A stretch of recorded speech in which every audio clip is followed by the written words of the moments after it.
What's up, everybody, and happy Monday to you. My name is Royce Jones. We appreciate you for tuning in. This is the Auditor General Candidate Forum being live streamed on the One Hood Power Facebook and YouTube pages. This forum is being brought to you with support from the New Pennsylvania Project, Straight Ahead, and One Hood Power. Again, thank you all for joining us as we get to learn more about this position.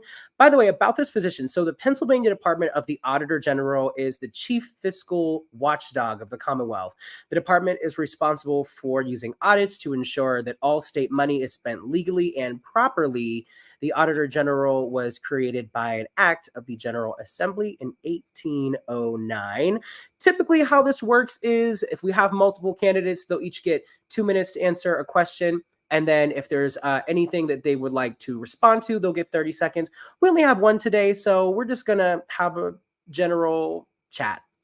So we won't be sticking to time too much for this. And then at the end, by the way, we will have a Q&A. If you've tuned into these before, then you know, just drop some comments in the Facebook or YouTube page comment section, and then we'll try to get to some of those and let our candidate answer some of the questions that you might have from them. So make sure that you're submitting those as the broadcast is going on. Before we get into it, let's go ahead and hear some words from our sponsor.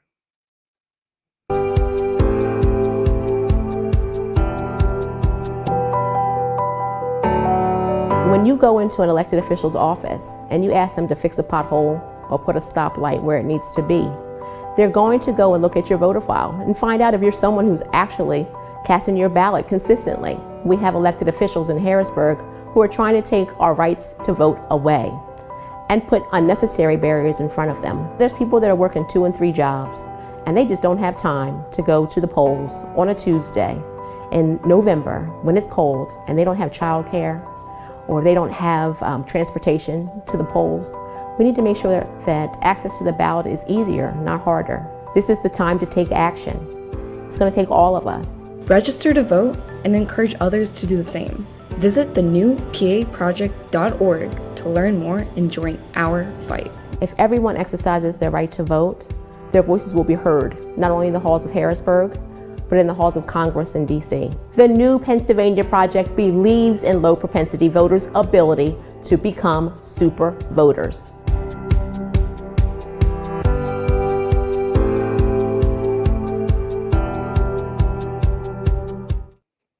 All right, and we thank the New Pennsylvania Project for that. Let's go ahead and welcome our candidate to the chat.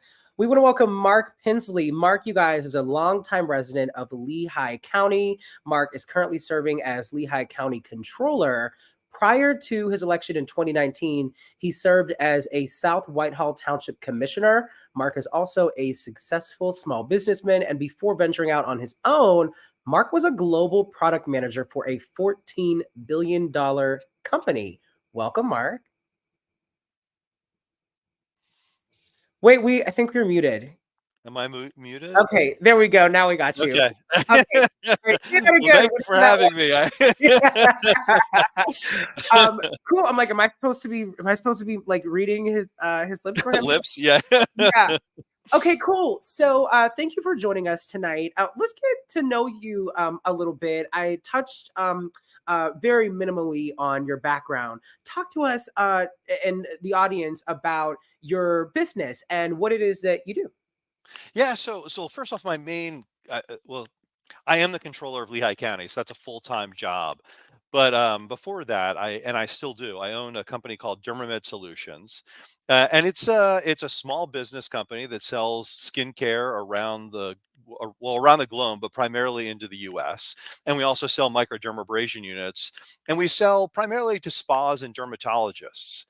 And I got into that coming out of a company that was focused on healthcare, and it was just like we believe that the skin is a reflection of your gut health, And so if you eat well, your skin will look good. And if you put vitamin C on the inside and you use vitamin C on the outside, you're in good shape. Awesome. And so a lot of people are probably wondering, why Auditor General, right? And so talk to us about your decision to run and how you reached this point. Yeah, so let me back up just a little bit too, because like I really got into this quite frankly because of Trump. So I was I owned my own business. I was doing fine, and then Trump got elected, and I'm Jewish, and so when he got elected, and he was talking about the Mexicans and the Muslims, like I literally just I could not take that. Like my life became unbalanced. And so I ran for South Whitehall Township Commissioner as sort of my first foray into politics, feeling like I could do something. And I was the first Democrat to actually win in South Whitehall in over 20 years, excuse me. Hmm. And then I was asked to run for controller of Lehigh County. And to be honest, I didn't really know what controller in the county was. Like I knew what a controller was. I'm in finance, but I wasn't really sure what it did. And the more I found out about it, the more I realized it matched my personality. So, a controller, easy way to think about it is, we audit payroll every 2 weeks. We audit vendor payments, but there's a lot more that you can do with it. So for example, one of the things that I did was I audited the healthcare that we provide to our employees. And we spend about $30 million in healthcare on our employees. I found $9 million worth of savings over 3 years, and I brought that back to the county. And so it's the natural next step for me. Like my whole goal has been around saving democracy, and I have no, I don't believe any one person can do it, but I do believe like we can each be, a cog in the wheel, and if we can get the right people in the right positions, then people hopefully will trust government more to do the right things, and that's how I think we save democracy. And so that's my goal is to say, okay, look, I believe I've done some really good things as controller. Controller is like a mini me version of Auditor General. And so now I'm trying to do that at the Auditor General level, which means I can go to all 67 counties. Okay. Okay. And so you obviously have a pretty vast background in finance. And Yeah. how long have you been in the finance arena, by the way? Yeah. So my undergraduate degree was in finance. Okay. So, which was back, well, I'm 54 years old now, so it's been a while.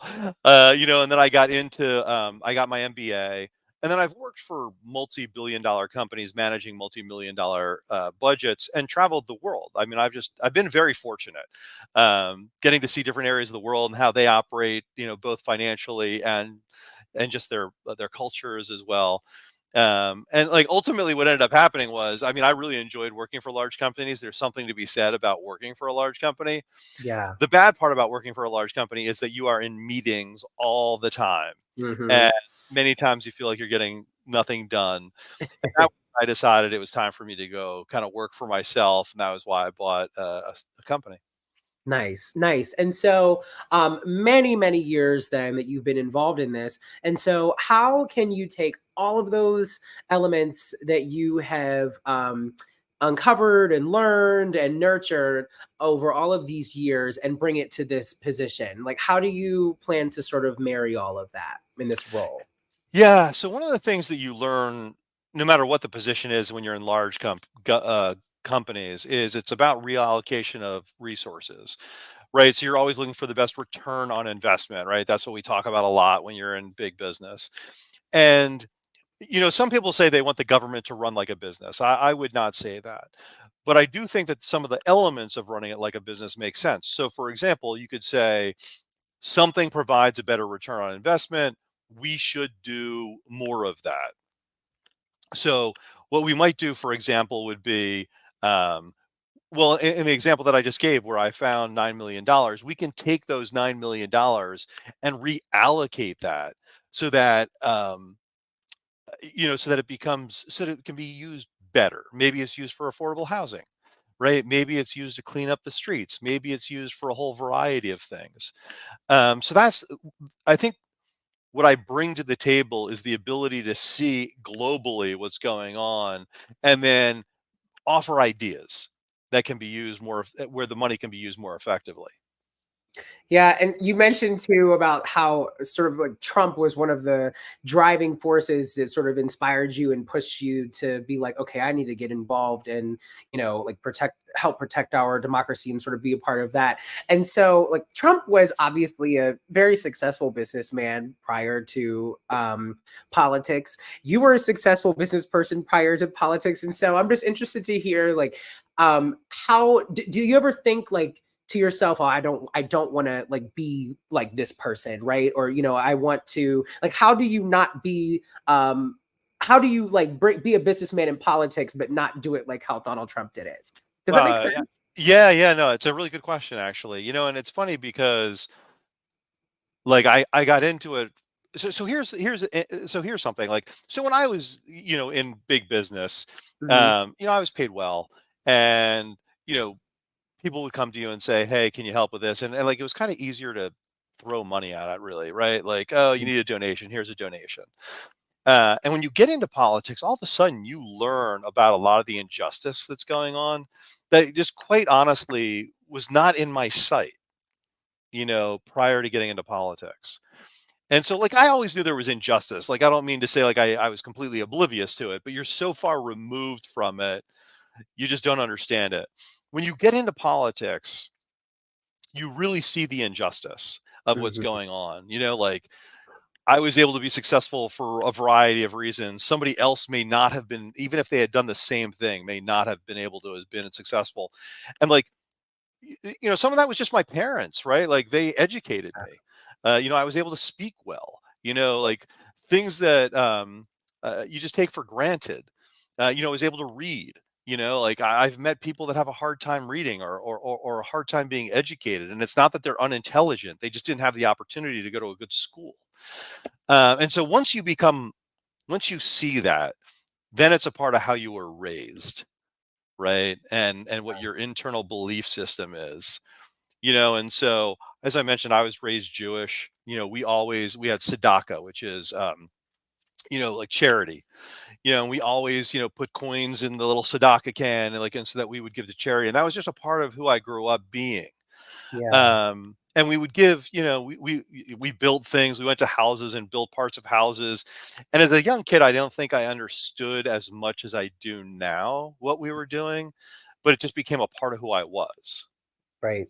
And Right. I'm hopeful that I'm passing that on to my kids now. Yeah, yeah. Do you feel like there are any challenges being sort of a prominent business owner who's running a really successful company and like having to audit businesses and like certainly you probably have like business connections and stuff and who knows, maybe you'll have to like audit some of your friends. Like I don't know like how, who How that you would work? Yeah, that's interesting. are. Yeah, so Yeah, is that weird for normally, you? yeah, so normally what we're auditing is we're not auditing businesses, we're True. auditing government spending. Hmm. So it's True. normally internal to the government. So like I'll be auditing the Department of Labor. I would be auditing the human health services, things like that. So it's typically not outside. Now we do audit vendors as well, to make sure that they're billing us correctly and stuff like that. If there were people that I ran into, I would have to say like there'd be a conflict, so I would turn that over to someone else Got it. and let them do it. I don't. It's unlikely to happen, but if it did happen, that would be the first thing I did because you would never want any kind of conflict there that would make my office look bad. Not just me, but my whole office, right? Yeah, yeah. And two, so you mentioned just being able to sort of like culturally, right? Like some of like the rich experiences that you've had, and especially working for the businesses that you have worked for, traveling the world, meeting different types of people, and so how would you say? Like serving as sort of this like fiscal watchdog, how can you assist people in like our region, right, who are maybe marginalized or underserved? Like how do you think that you can sort of assist in your role Y- with those communities? Yeah. So to me, just in my own head, I always think about the people, not the powerful, right? Yeah. Like that to me is a key component of everything. And so, for example, recently I did an audit of children and youth. Now, children and youth gets involved. in many cases for good reasons, right? Like trying to help parents that are having struggles raising their children. Also, of course, like if there's child abuse, things of that nature. But one of the things that I found out about was I found out about a doctor that was misdiagnosing Munchausen syndrome by proxy. So Munchausen syndrome by proxy is a disease typically where the mom goes around and pretends like their child is sick, and she's doing it, for herself, right? Like trying to look good. Yeah. Yeah. Gypsy Rose? The Right, Gypsy Gypsy Rose. Rose. That's right. That's an example where it really happened. Yeah. Right Oh now, gosh. we had a doctor that was diagnosing it when it didn't happen. Okay. Right. Okay. And so what was happening is let's say that the doctor said that you had Munchausen syndrome by proxy, they would take your children from you and they would put them into foster care or kinship care. Got it. And so I found 15 families that had been misdiagnosed with Munchausen syndrome by proxy, where they had removed the children from their care. Wow. And so I eventually put this report out talking about this, and it was very difficult to put out because like the hospital didn't want me to put it out. Actually, the county didn't really want me to put it out. And once I put it out, it turned out there was 150 families that had been impacted by this. Oh my gosh. And it wasn't just Munchausen, it was shaken baby syndrome, it was head trauma, all these things that were ultimately proven to be not true. But in the meantime, the kids got removed. And Oh, so there's cost associated to that, right? This part of the story is we paid for foster care, we paid for kinship care, we paid for lawyers' fees, we paid for caseworker fees, right? So we were paying for things that we didn't have to pay for. And so the reason that I bring that up is like that's how you help, right? You look for these issues that are like maybe other people have a hard time sort of describing. You say, where's the money coming from? How can I show that this money can be spent more effectively? right. So that's how you use it as an auditor. So like, gun violence is a big issue right now, right? Well, how do what can you do? What can an auditor do about gun violence, right? Like not a ton. However, what you can start to do is say, okay, look, and I don't want to minimize this, but just so that people can understand, like you understand, for example, if there's a lot of, pollution around your house or, it's the area isn't being kept clean, right? A lot of trash or whatever. What Mhm. happens to the value of those homes? They go down, right? And so what happens to the value of the homes where there's a lot of gun shooting going on, right? The value of those homes go down. And so because values are going down, that's going to impact businesses. That's going to impact, the way the government has to spend. So I can look at those things and say, okay, look, we've got like there's a problem here. We should be spending money to correct this problem because look at the money that we're losing, Got it. Okay. right? So basically, like in layman's terms, as an auditor, like you would, and when it comes to like underserved or like marginalized communities, basically be able to, from a financial standpoint, kind of determine like where some of those, I guess, issues are in terms of like what might be driving down, like what may be causing, so like you said, like property values and stuff to go down. And then from what once you get that information, so you're like, I don't know, let's say like, let's just make up a scenario. Let's say like Royce is not like this is totally unrealistic, but I'm just coming up with something Yep. random. Let's just say Yep. like Royce is walking his dog and Royce is not cleaning up after his dog. So Yep. that's driving down property value. Not saying that that would ever happen, and I do clean up after my dog, but like whatever. Let's just Yes. Yeah. Yeah. in some weird like multiverse that like that's causing the property value to go down on people's homes that live on my street or in my Yep. neighborhood. So like once you find that information out, then what can you do with that information to then flip it and turn it around and make a positive impact? Right. So there's a couple of things that you might do. So let's just assume that there at that time that there was no like pick up your dog poop law, Yeah.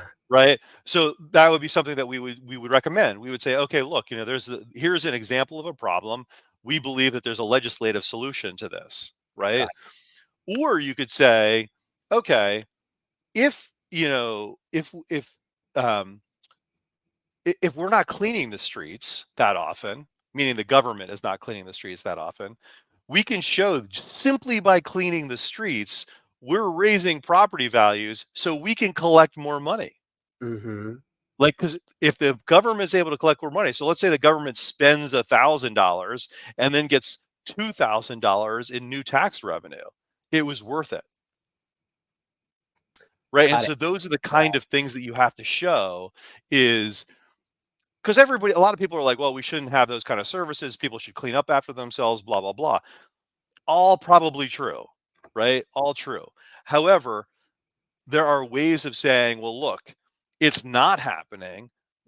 The only way to do this is to have more police out there policing, whether somebody's dog is being cleaned up after, Right. or we provide the cleaning services and now we've just raised our revenue by $1,000.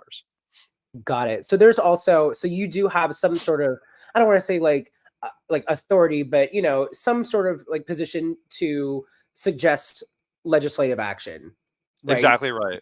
Exactly. And how are you prepared for that? Like, of course, it's going to probably require you reaching across the aisle on certain things. So, I mean, how are you prepared to sort of have to deal with that and make things happen? Yeah, so it's kind of interesting twofold. Like, so one is the nice thing, I guess, about the Republican side is they are very focused on money, right? And so it's a lot of times easier to sell them on the money issue.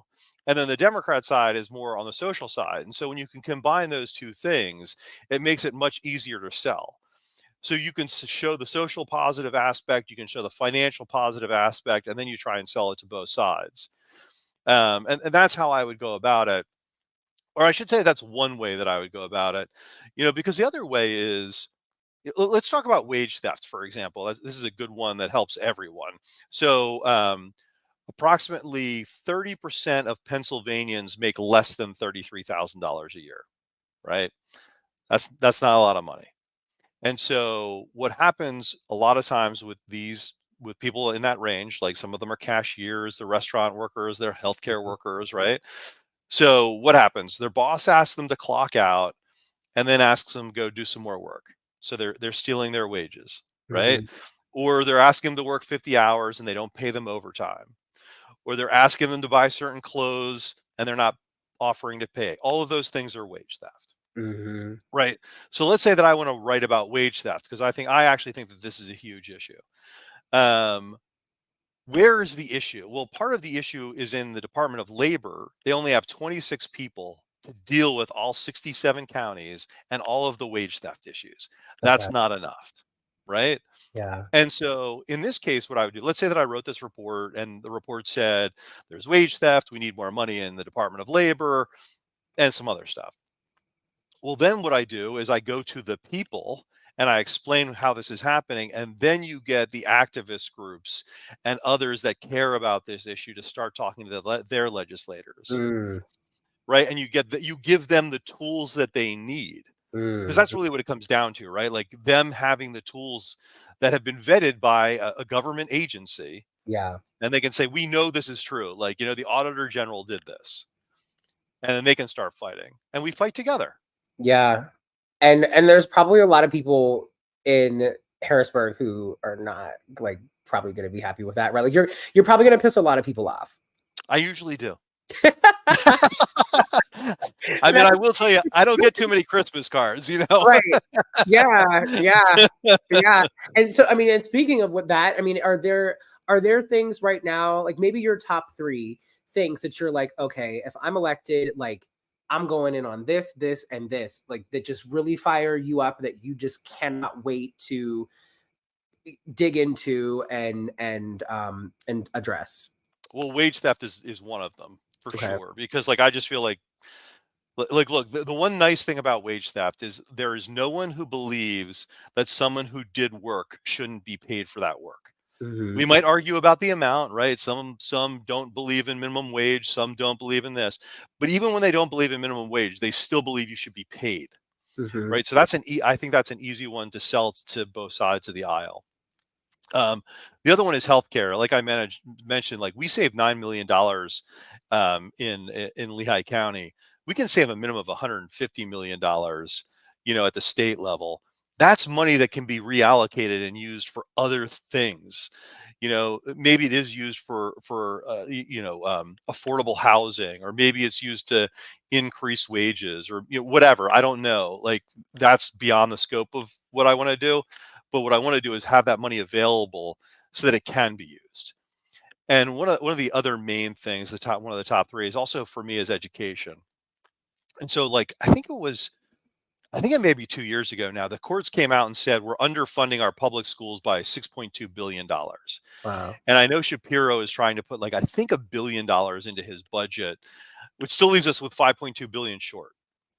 And so what we need to be able to do is show the return on investment, what will we get if we put that 5.2 more billion dollars in there. And there are things that you can show, like, what are the values of having the arts in the schools? What are the values of having extracurricular activities? But one of the key ones is, what happens to an individual that can't read at the third grade level by third grade? Hmm. If they're not able to read, the cost to society is very high. And one of the things that you'll find is, like, in the school to prison pipeline, many of the people that end up in prison cannot read at a third grade level, or certainly can't read at their level, because Hmm. they've fallen behind. It makes it hard to get a job, makes it harder on teachers. There's so many things. And, like, that would be a part of the focus that I would have, for sure. Um, and then the other thing that I mentioned to you earlier, this is sort of my fourth thing, which I think is also one of my top priorities, is we really need to do something about, the Department of Human Services, specifically children and youth, the family courts, guardian ad litems, like, any place where we're spending government money on children or the elderly needs more oversight, Okay. and probably needs process change. Is there Like, anything like are there like red flags to you that you like? What are some of the things you notice that like bring you to that yeah, conclusion? so, well, the easiest one is, like, of course, this doctor was able to exist. Right. Yeah. And the fact that she existed really was a process problem as well. Like, one of the things that I suggested was, if we had, a second opinion, right? Hmm. So one doctor says, "Hey, you have Munchausen syndrome by proxy." Well, maybe before that we take the kids out of your home, we should have a second opinion about that, to make sure that that's correct. Because right now the judge is really taking one doctor's opinion. It's a child abuse pediatrician. We could get another specialist involved. So a lot of times what happens, like, for example, like, a child will have blood in their eye, right? And sometimes this happens for a variety of normal reasons, but it can look like shaken baby syndrome. Okay. And a child abuse pediatrician will say, "Oh, that's shaken baby syndrome," but maybe an ophthalmologist would not.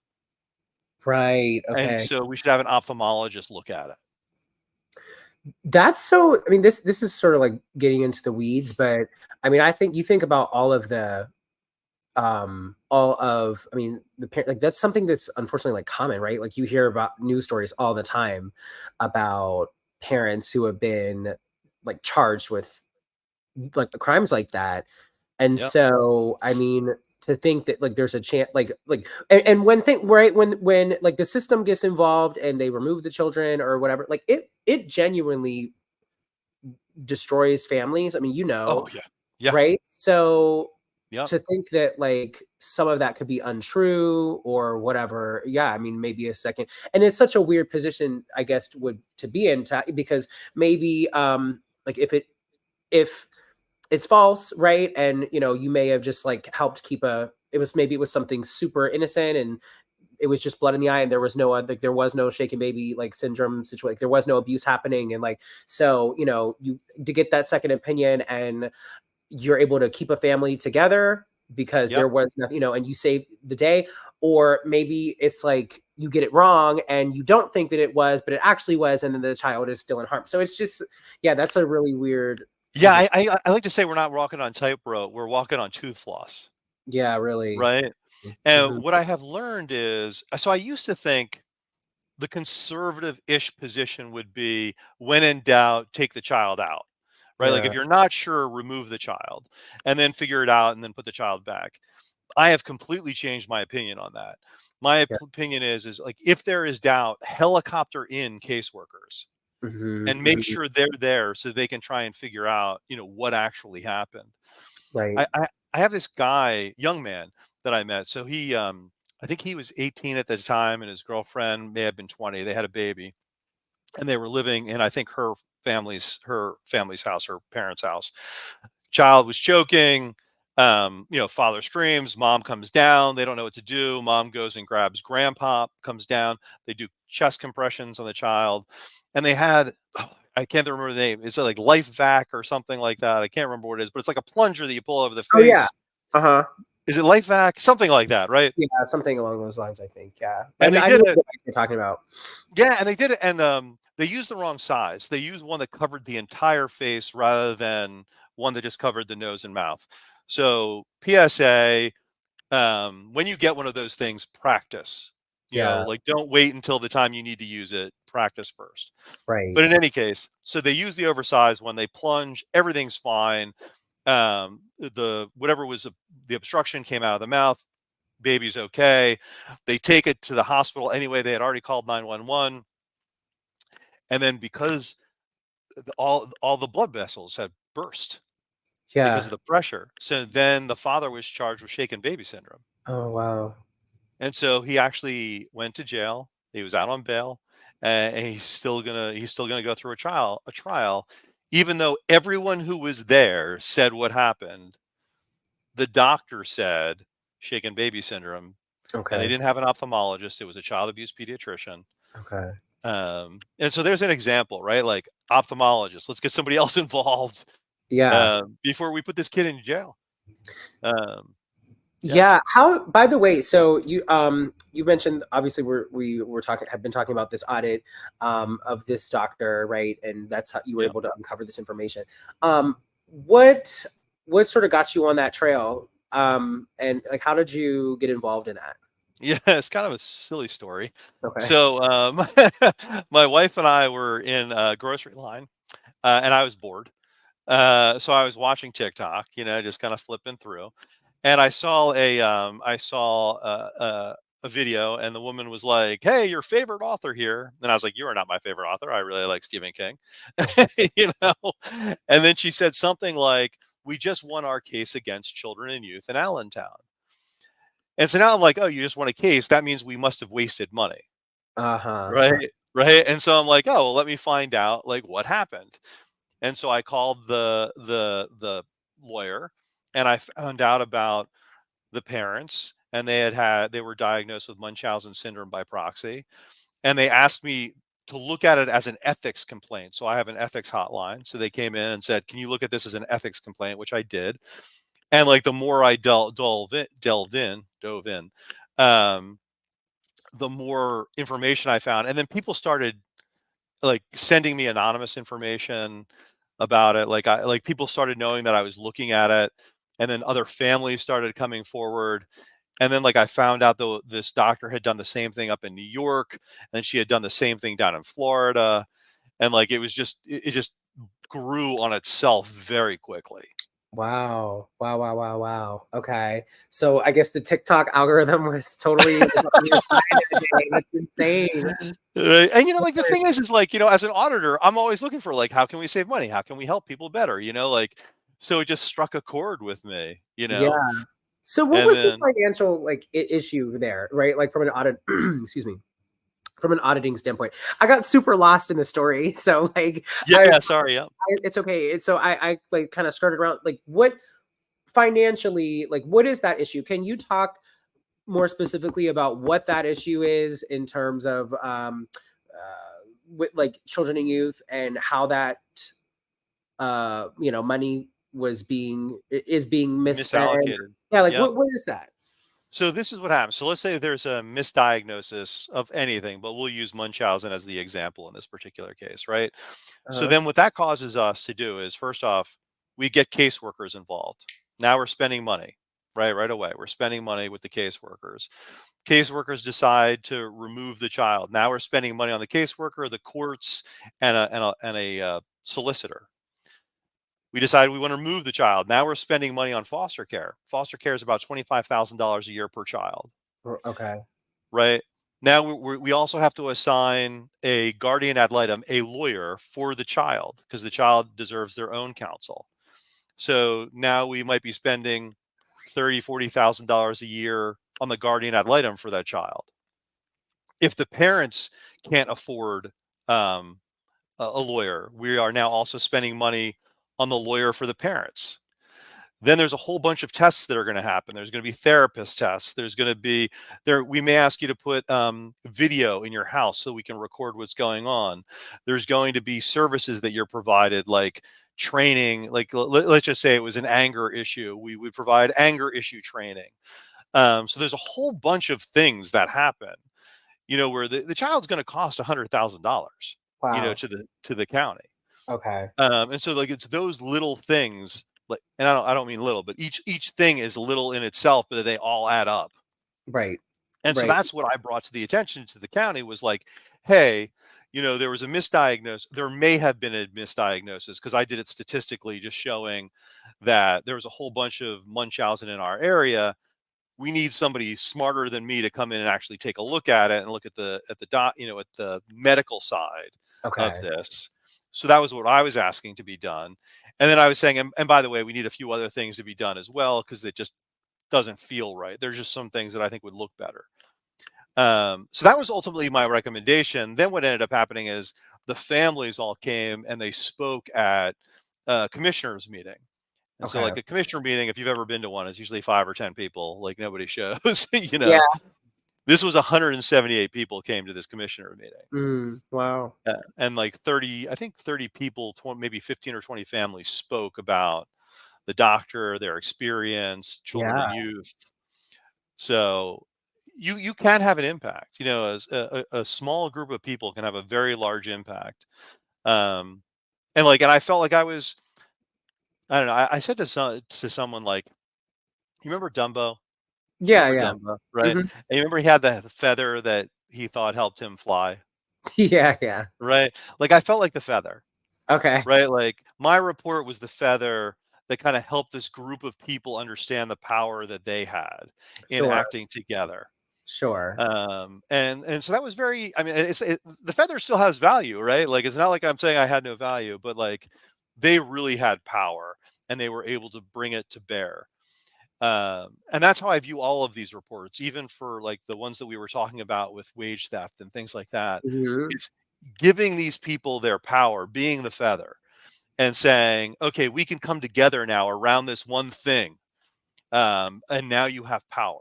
Use it. Yeah. Yeah, and that's so with this, in this particular case, and sort of like how you mentioned with wage theft, which is another issue that you hope to tackle, are very like people based sort of issues that like someone did something that caused like a major financial ripple effect and then caused like the state to spend unnecessary money. Is there anything, or are there any things that come to your mind from an internal level where you're like, I want to see what the state is spending on this, and this, or you know what I mean? Like Oh that yeah. the state is like it's their fault. Like whoever it is not spending the money right. And they're like, maybe it's frivolous, or maybe it's, so, or is there anything internally Oh, with there's so many state? things. Yeah. Yeah. Okay, give me like three. Give me Yeah, three. yeah. So like we'll talk about some easy ones too, right? So one of the reports that I did for Lehigh County was I looked at prison phone calls, right? And so what I found was for every dollar that a prisoner spent on a phone call, the county was getting a 70-cent commission. So Wow. last year we made $750,000 off of the backs of prisoners. Oh my gosh. And it's not even really the prisoners, right? It's really their families that are paying. Mhm. And so I've talked to some of the families, and some of the families, like I talked to one father in particular, and he would say, like, he would pay his rent one month, then he would pay the phone bill the next month, then rent, then the phone bill. Like he was living a very modest life, and like in order to talk to his son, like that's what he had to do.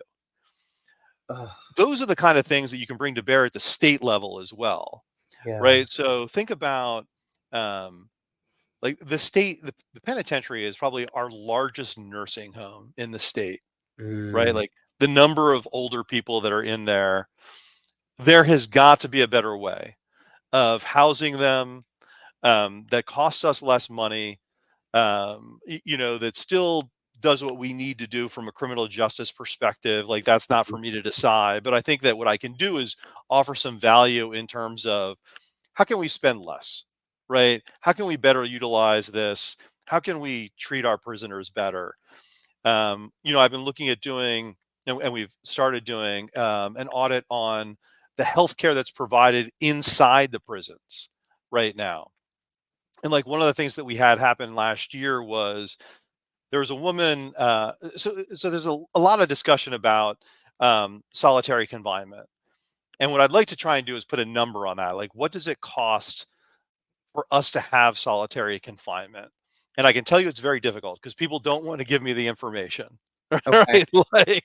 Like this is the kind of information they don't want you to have. Yeah. And so I have to go about this in a way like very slowly and methodically trying to understand what happened. But like there was a case, I think it was last year, it may have been 2 years ago now, where this woman, she drove into someone else's driveway.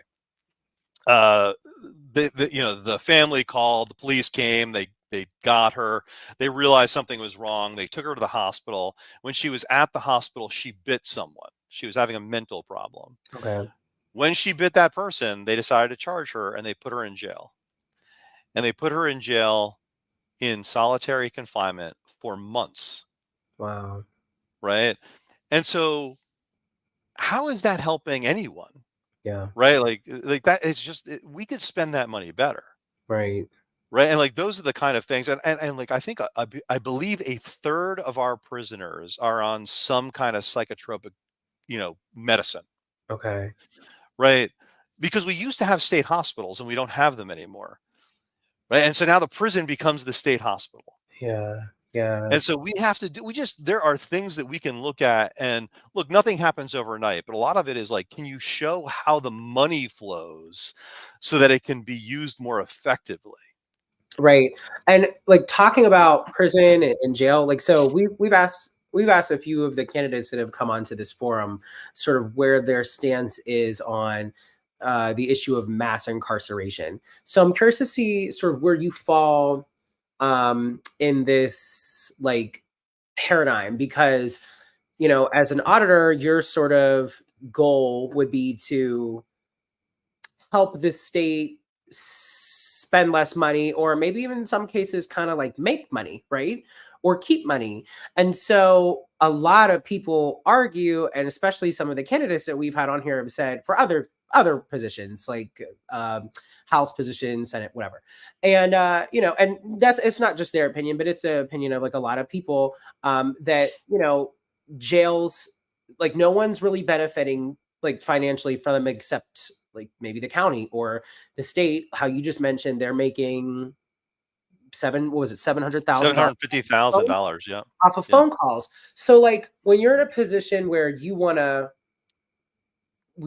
to help the state make money or keep money, but then like things like the prison system are like they're making money in a like, and this is just my opinion, but in a wrong way. Like that's nasty, right? To Yep. make $700,000 off of jail calls. And there's this whole issue of mass incarceration, which is like making money, like right? Like people being in jail is it's making the state money or making your county money or whoever. So like how do you sort of leverage both of those things? And you know what I mean? Like, are you in a weird position on that? Like, where do you stand on that? Yeah. So first off, I don't think that we should ever make money. Like that's not the government's job, right? So the Yeah. government taxes, that's the money it brings in. Everything else, some fines and fees, okay, right? Like, yeah, I understand. Like, you give a ticket on a car, Ugh, they parked in the wrong spot, right? Like, okay, that's a deterrent, for sure. But I like making money off of phone calls, making money off of commissary, making money off of, no, we should not be doing that. That okay.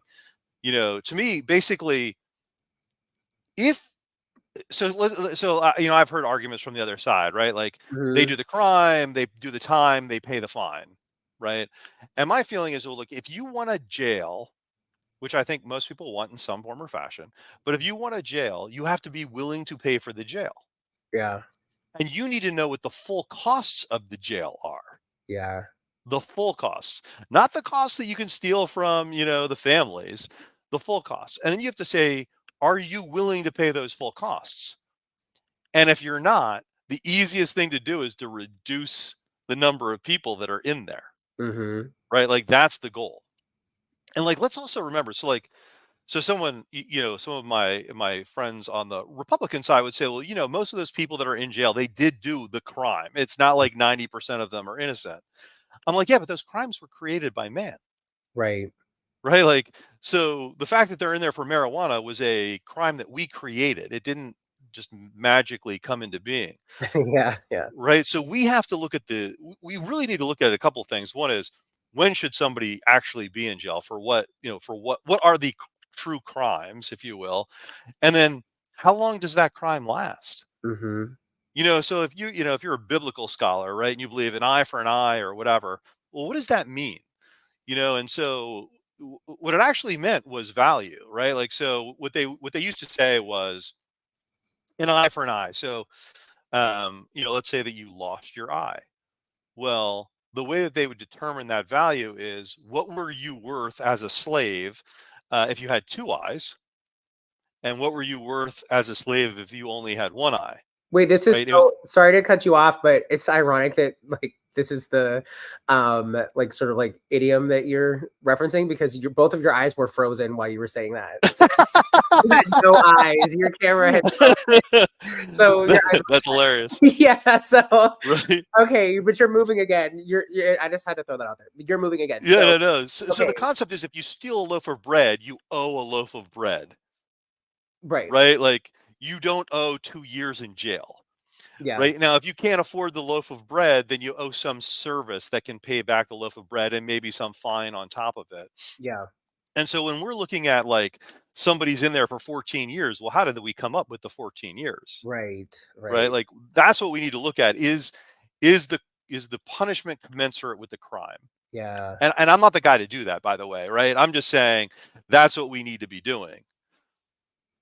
No, that makes a lot of sense, and with all of this too, right? So, you even mentioned it's hard. There's a lot of information when it comes to so many of these topics that you can't even, you're having a hard time right now. Maybe as a state auditor, you would probably have, more access, but there are things that you have to really do your digging and get people to come forward with information, and so like how do you make that process transparent for like us at home as our state auditor? Like what would you do to make sure that we're all sort of in the loop? Do you come on to the One Hood Power Hour and give exclusives? Like, is that what do you Absolutely. do?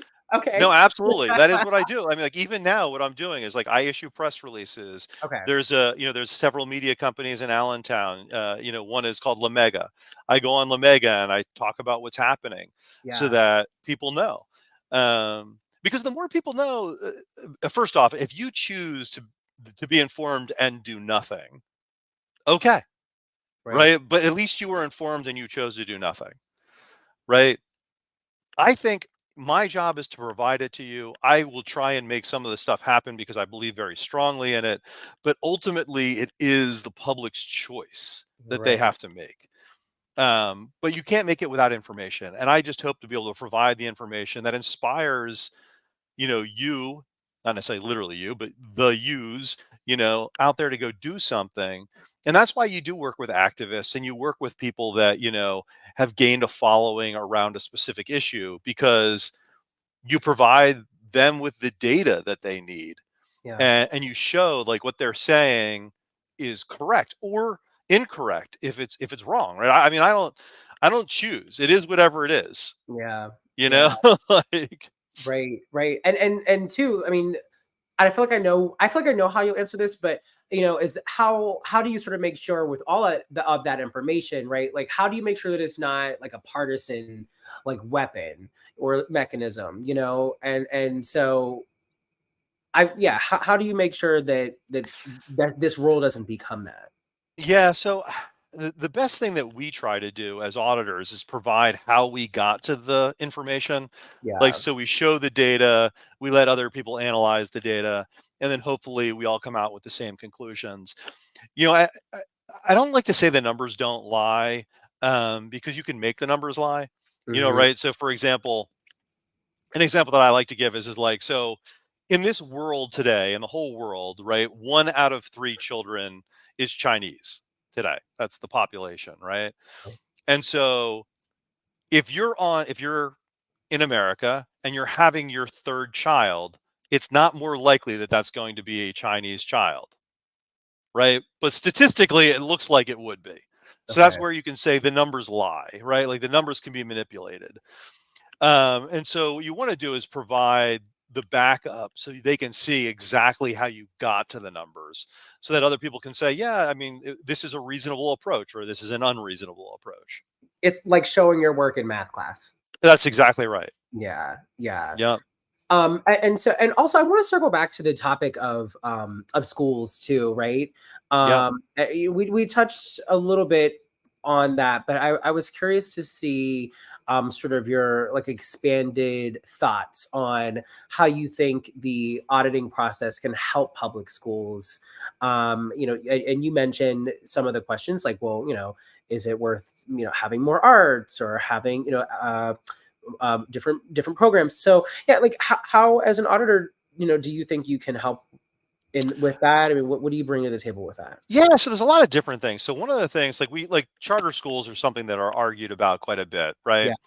Yeah. And so one of the thing, and one of the problems with charter schools is like, public money goes to a particular entity, and then that entity becomes sort of a black box. You can't see what's inside it, so you don't know what they're paying their janitor or what they're paying their, Okay. their teachers or any of that kind of stuff.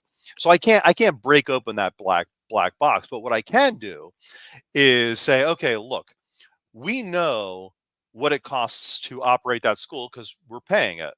We also know what it would cost to operate that school if it was completely internal to the existing public school. So what we can show is what the cost of choice is, right? So this is the cost of choice. It is costing taxpayers $30 million. It's costing taxpayer $20 million, whatever the numbers are. So that taxpayers can say, oh, okay, look, charter schools, it's worth the $30 million. We like what we're getting from the charter schools. Or they can say, holy moly, it's $30 million. We wouldn't have that extra $30 million in costs. We could upgrade the public school that we have today. Right. Like those are kind of the things that I could bring to light. And once again, not my decisions, the public's decision, but at least now they have the information. Because look, we talk about choice all the time, and you'll hear it talked about, and everyone likes choice. Let's face it. Like you want to be able to choose, pick and choose your things. Mhm. But like when you know the cost, it's much more impactful, Yeah. right? Like, oh, that's a lot of freaking money, Yeah. right? Yeah. Like, because now we're busing kids, to all these places. That money is coming out of the public school. That means we're paying for another building, we're paying for another teacher, we're paying for another administration.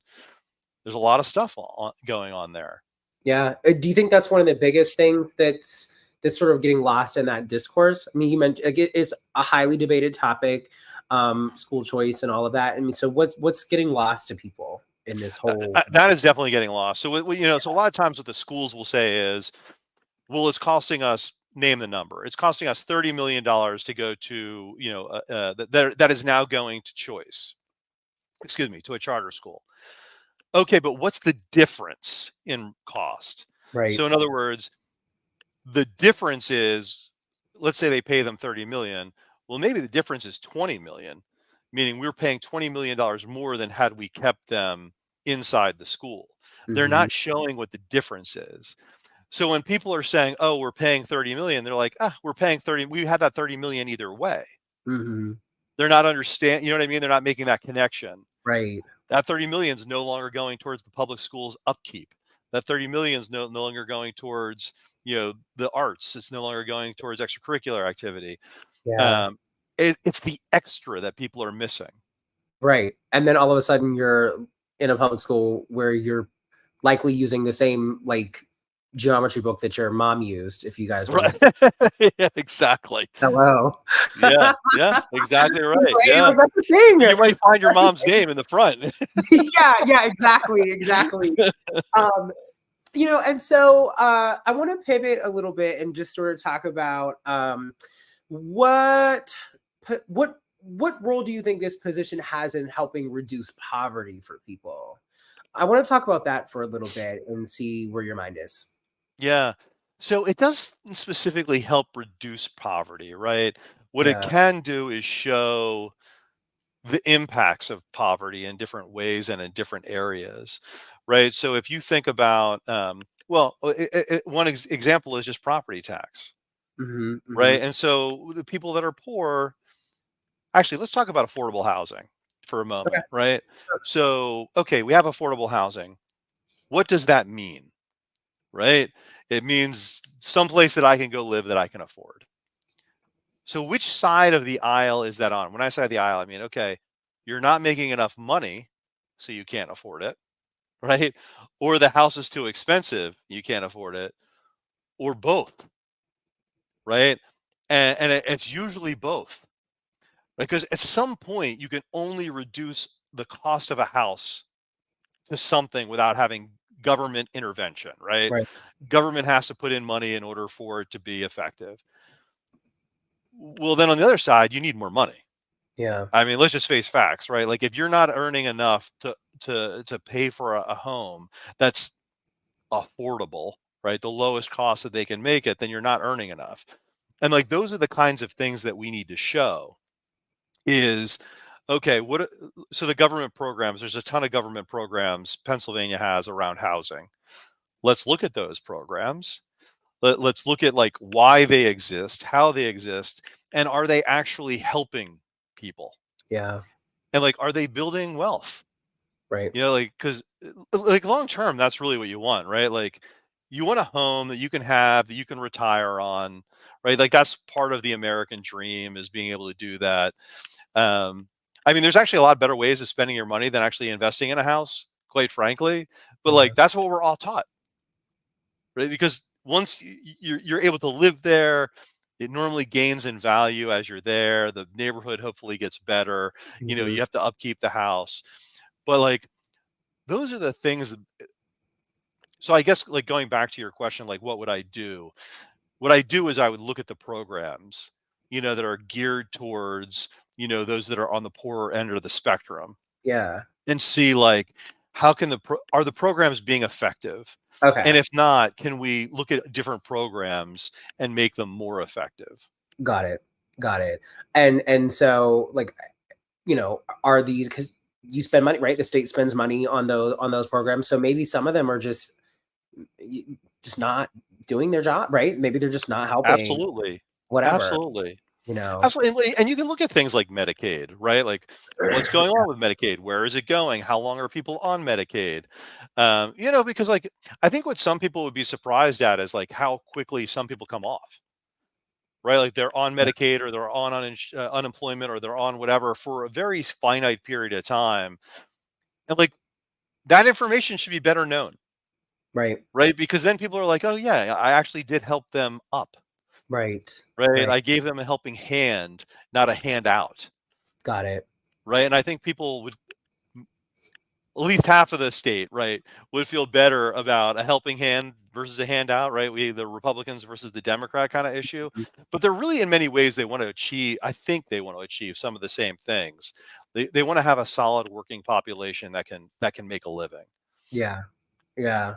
And so I guess just to sort of button up reducing poverty question, and it like you said, just looking at the programs that we offer, and you mentioned affordable housing. Like, can you expand on that too, and sort of Sure. what you might be able to add to that? Yeah, so there's a bunch of affordable housing programs that the state offers, and I can't remember all the different names, but like there's different programs that try to help with affordable housing. So you would start to take a look at those programs and really look at the what are the underlying issues that those programs have, Yeah. and are they able to meet the need? Because at the end of the day, I mean, it really part of the issue is, I mean, quite frankly, I happen to believe that we need an increase in minimum wage, right? Like Hmm. you can't live on whatever it is now, a little over $7 an hour. Like it's Yeah. just impossible, right? And even $15 an hour.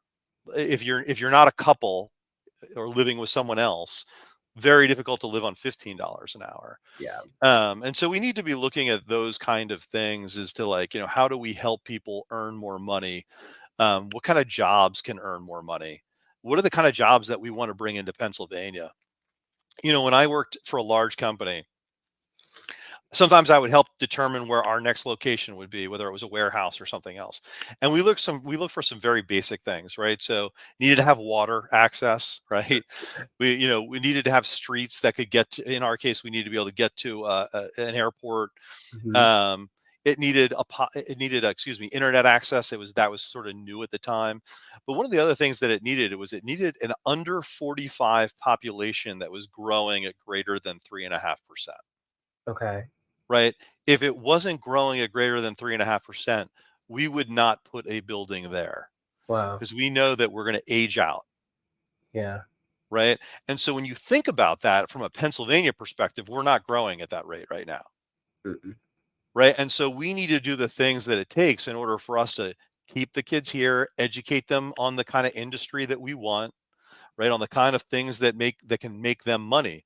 Like the new CHIPS Act, that the president signed some time ago. I think Pennsylvania is going to get some money for that, and that is going to be like well-paid jobs, that many people can learn how to do. Okay. Those are the kind of things we need to do.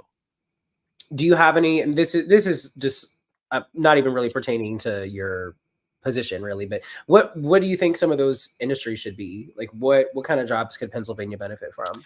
Man, I like some more DJs, wouldn't you? Yeah, heck yeah.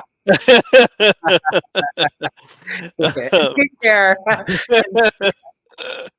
So, no, I do love my DJs, but I would say like, so some could be chip manufacturing, small chip manufacturing in and of itself around Pennsylvania.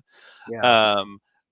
Pennsylvania actually has rare metals that exist here. So there's going to be, I would like to see some extraction and formation of those metals because like right now we're relying heavily on China for that. And that's something that's right here in Pennsylvania. And there's a whole bunch of green industry that I think that we could bring into Pennsylvania that we have. I mean, like we've been in manufacturing for a long time. Pennsylvania has, right? And so we can manufacture the stuff around green energy, I think probably very well. And then of course there's biotech, which has really done really well in the Philadelphia area, and robotics, in the Pittsburgh area. I'm just fascinated by robotics, so I would love to do that. Okay, cool. All right. Hey, if the auditing thing doesn't work out, then maybe that's your next business venture. Maybe that's my next gig. Yeah, absolutely. Yeah. Yep. And do you think that the judiciary has a role in any of this in terms of auditing? I mean, what's their position? Yeah. So in terms of auditing itself, they don't have a position, but it's something that I would audit.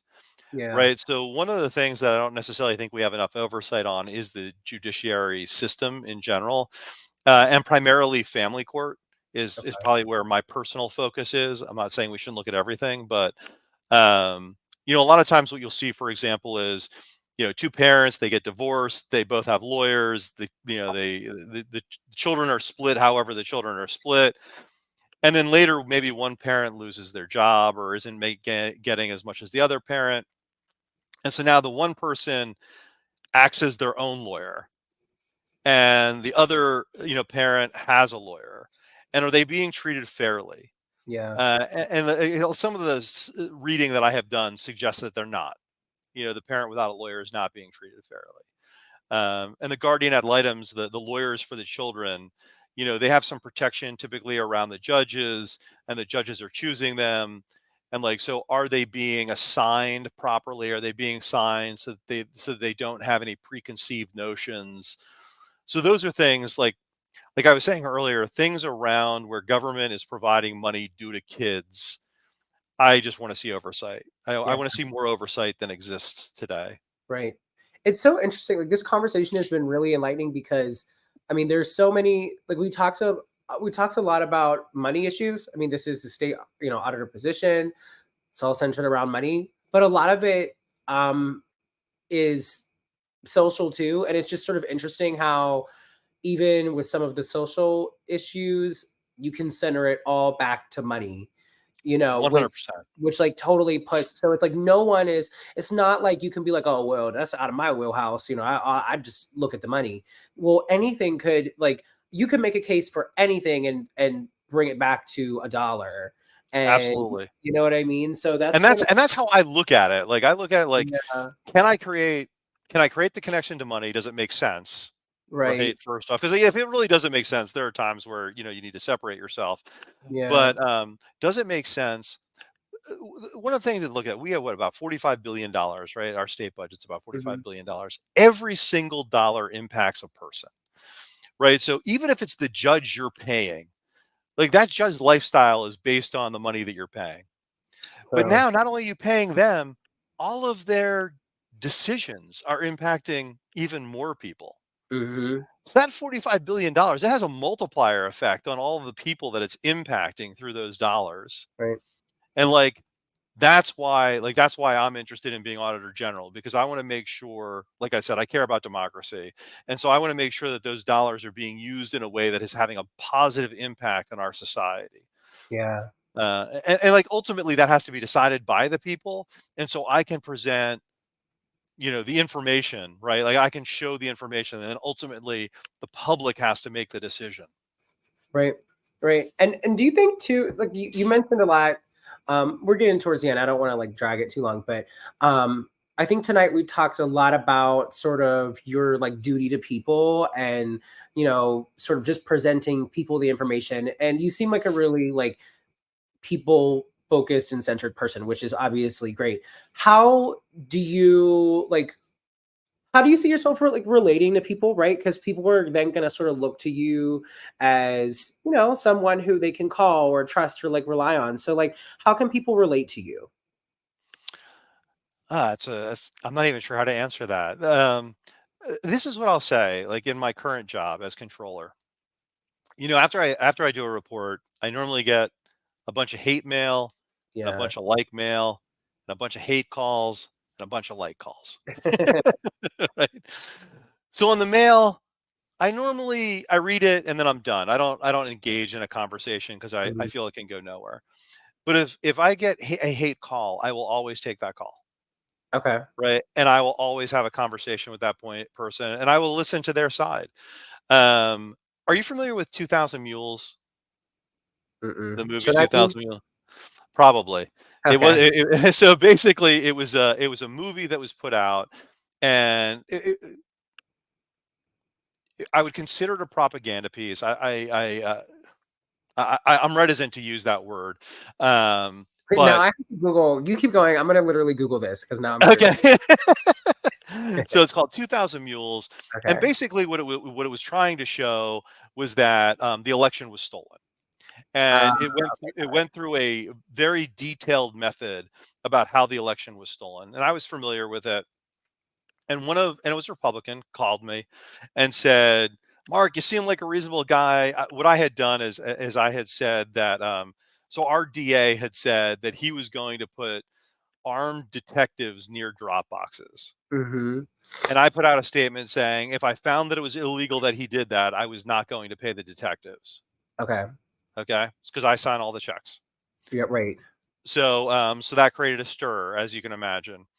And so this guy calls me, Republican calls me, why are you doing this? You seem like a reasonable guy, but like very angry at me. Mhm. He's like, you know what I want to do? I was going to invite you to come see 2000 Mules with me and I'll pay.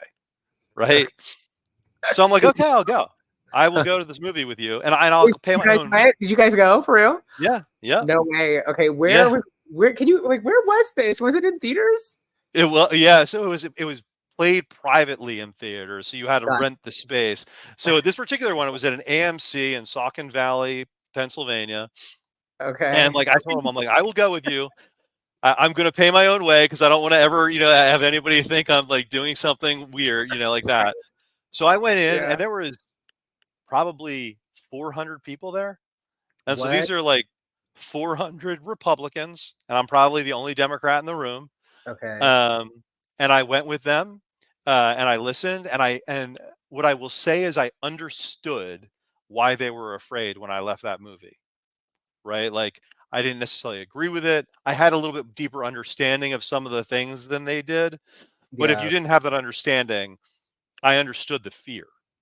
Okay. And, after the movie, I guess maybe there's 6 of us. We went out for drinks and like we just discussed the movie, Yeah.